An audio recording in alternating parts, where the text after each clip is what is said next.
بسم اللہ الرحمن الرحیم۔ السلام علیکم۔ آج کی اس ویڈیو میں ایک بادشاہ اور اس کے نوکر کی بیوی کا عشق کا واقعہ بیان کریں گے۔ پوری کہانی ضرور سنیے گا۔ ایک بادشاہ محل کی چھت پر ٹہلنے چلا گیا۔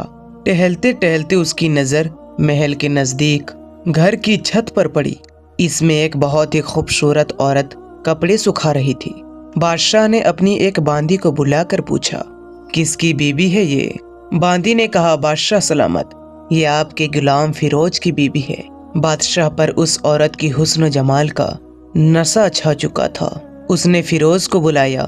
فیروز حاضر ہوا تو بادشاہ نے کہا، فیروز، ہمارا ایک کام ہے۔ ہمارا یہ خط فنا ملک کے بادشاہ کو دے آؤ اور اس کا جواب بھی ان سے لے آنا۔ فیروز اس خط کو لے کر گھر واپس گیا۔ خط کو اپنے تکیے کے نیچے رکھا، سفر کا سامان تیار کیا، رات کو گھر میں ٹھہرا اور صبح منزل مقصود پر روانہ ہو گیا۔ اس بات سے بے خبر تھا کہ بادشاہ نے اس کے ساتھ کیا چال چلی ہے۔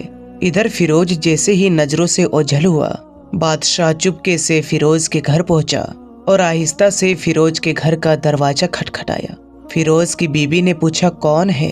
بادشاہ نے کہا، میں بادشاہ تمہارے شوہر کا مالک ہوں۔ عورت نے دروازہ کھولا۔ بادشاہ اندر آ کر بیٹھ گیا۔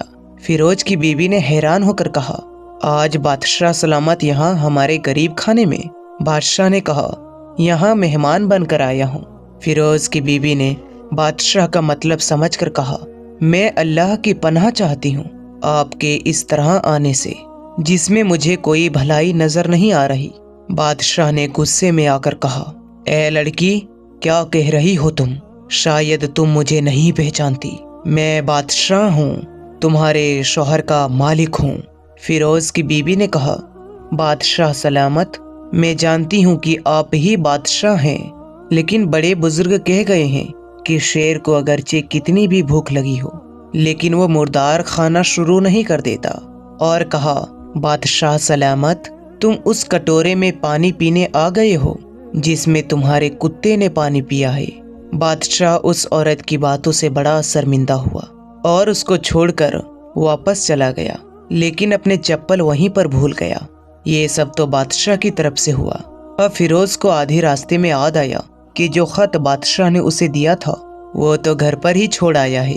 اس نے گھوڑے کو تیزی سے واپس موڑا اور اپنے گھر کی طرف لپکا۔ فیروز جب اپنے گھر پہنچا تو تکیے کے نیچے سے خط نکالتے وقت اس کی نظر پلنگ کے نیچے پڑے بادشاہ کی چپل پر پڑی جو وہ جلدی میں بھول گیا تھا۔ فیروز کا سر چکرا کر رہ گیا اور سمجھ گیا کہ بادشاہ نے اس کو سفر پر صرف اس لیے بھیجا تھا تاکہ وہ اپنا مطلب پورا کر سکے۔ فیروز کسی کو بتائے بغیر چپ چاپ گھر سے نکلا۔ خط لے کر وہ چل پڑا اور کام ختم کرنے کے بعد بادشاہ کے پاس واپس آیا تو بادشاہ نے انعام کے طور پر اسے 100 دینار دیے۔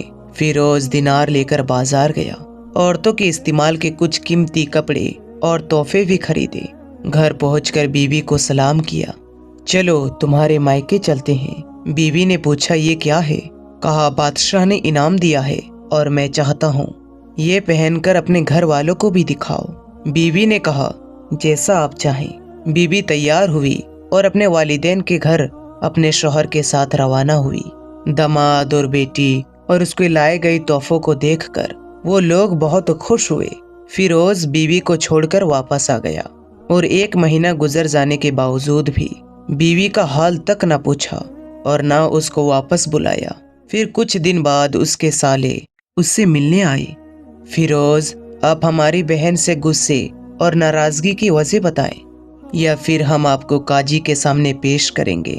اس نے کہا، اگر تم چاہو تو کر لو، لیکن میرے ذمے اس کا ایسا بھی کوئی حق باقی نہیں ہے جو میں نے ادا نہ کیا ہو۔ وہ لوگ اپنا کیس قاضی کے پاس لے گئے۔ قاضی فیروز کو بلایا۔ قاضی اس وقت بادشاہ کے پاس بیٹھا ہوا تھا۔ لڑکی کے بھائیوں نے کہا، اللہ بادشاہ سلامت اور قاضی کو قائم و دائم رکھے۔ قاضی صاحب، ہم نے ایک ہرا بھرا باغ، درخت پھلوں سے بھرے ہوئے اور ساتھ میں میٹھے پانی کا کنواں اس شخص کے حوالے میں دیا تھا۔